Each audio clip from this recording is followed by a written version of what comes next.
जैन और मीरा एक पुरानी लाइब्रेरी में हैं। उन्होंने एक पुरानी किताब खोली जिसमें एक राज छुपा है। उनके चेहरों पर हैरानी और जज्बात हैं। उन्होंने किताब को खोला, उसके अंदर एक चमकता हुआ नक्शा दिखाई दिया। हर लफ्ज जैसे रोशनी से निकलकर हवा में घूम रहा था।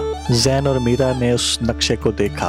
उनके चेहरे पर हैरानी और तजस्सुस था। आज के दिन का ये सफर उनकी जिंदगी का सबसे बड़ा राज बन गया था। सुबह की पहली किरण के साथ जैन और मीरा घर के बाहर निकलते हैं। उनके चेहरे पर जोश है और इसके साथ ही उनका नया सफर स्टार्ट होता है। रास्ते में वो दोनों पतली राह पर चल रहे हैं। पहाड़ों का खूबसूरत मंजर उन्हें आगे की तरफ दावत दे रहा है। जैन और मीरा हर कदम पर एक नई मुश्किलात का सामना करते हुए उनमें दोस्तों के साथ चलने का हौसला भी है।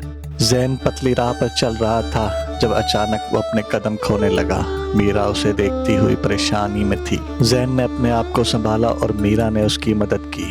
उनका सफर सिर्फ मुस्कुराहटों का नहीं, मुश्किलात का भी था। जैन का हौसला बुलंद हो गया और वो अपनी राह पर आगे बढ़ने लगा। मीरा उसके साथ थी जैसे हमेशा।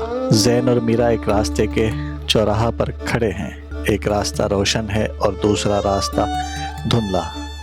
उन्हें अपना फैसला करना था। मीरा ने दूसरा अंधेरा रास्ता देखा और जैन को उस रास्ते पर चलने के लिए कहा। जैन ने अपनी आंखों में हिम्मत देखी। दोनों ने हाथ में हाथ डालकर वो अंधेरा रास्ता चुना जहां अनजाना खतरा था लेकिन दोस्तों के साथ सफर का मान था। जैन और मीरा एक पुरसुकून झील के किनारे खड़े हैं। चांदनी की रोशनी झील के पानी पर चमकती है और हवा में ठंडगी है। मीरा ने एक चमकता हुआ पत्थर देखा जो झील के किनारे था।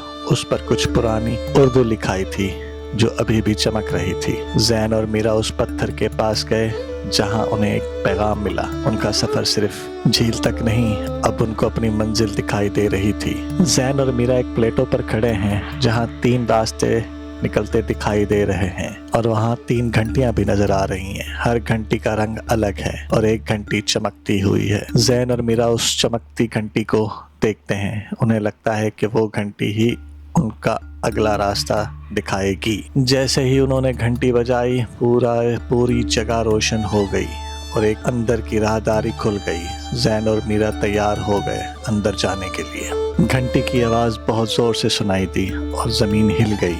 उसके बाद एक छुपा हुआ राज खुल गया। जैन और मीरा खड़े हैं। उनके चेहरे पर हैरानी और वो देख रहे हैं कि घंटी की आवाज़ उन्हें एक नए सफ़र पर ले जा रही है। जब वो अंदर जाते हैं, एक पुरानी गुफा के अंदर रोशनी भर जाती है और उनका सफ़र ज़िंदगी का सबसे बड़ा राज बन जाता है। जैन और मीरा पुरानी गुफा के अंदर हैं जहाँ उर्दू की पुरानी लिखाई रोशनी से चमक रही है। हर दीवार, हर पत्थर में राज छुपे हुए हैं। उन्होंने देखा कि ये लिखाई उन्हें रास्ता दिखाने के लिए है जहां वो हर कदम पर अपने दिल की सुनते हैं। जैन और मीरा उस पत्थर के पास रुकते हैं जहां एक चमकती हुई लिखाई का पैगाम उनको मिलता है। ये राज उनके लिए नए रंग लेकर आए। जैन और मीरा अपनी मंजिल की तरफ वापस चल रहे हैं। सुबह की रोशनी उनके साथ चल रही है और उनके चेहरे पर खुशी और सुकून है। जैसे ही वो रास्ता तय करते हैं, उनकी आंखों में एक नई उम्मीद उभरती है और उनका सफ़र अपनी खुशी और अपने दोस्तों के साथ पूरा होता है। जैन और मीरा अपनी मंजिल तक पहुंचकर नए रास्ते और नए जज्बात के साथ वापस अपने घर की तरफ जा रहे हैं। जब तक हम साथ हैं, हम हर मुश्किल रास्ता आसान बना लेते हैं। जैन और मीरा के सफ़र ने हमें ये सीख दी, मुश्किल रास्ता हो या आसान, अगर हम सच्चाई और दोस्ती के साथ तो हर मुश्किल रास्ता आसान हो जाता है। और यह सबसे ज़रूरी बात है, हमेशा सच बोलें और अपनी मंजिल पर भरोसा रखें।